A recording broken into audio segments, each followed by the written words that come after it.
आस्ताना Alia colour Saeeda में हफ्ते के रोज भी दम और दुआ का सिलसिला जारी रहा, जहां मुल्क भर से हजारों ज़ायरीन और मुरीदैन ने शिरकत की।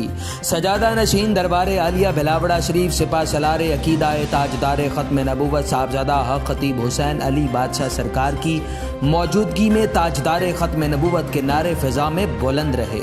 सरकार जी ने ज़ायरीन को इज्तमाई दम किया और हज़ारों ज़ायरीन से फ़र्दन फ़र्दन मुलाकात की।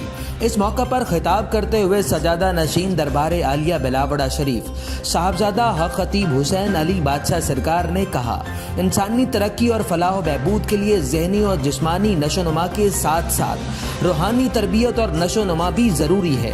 रूहानी नशोनुमा के बगैर मकसद हयात का हुसूल मुमकिन नहीं है।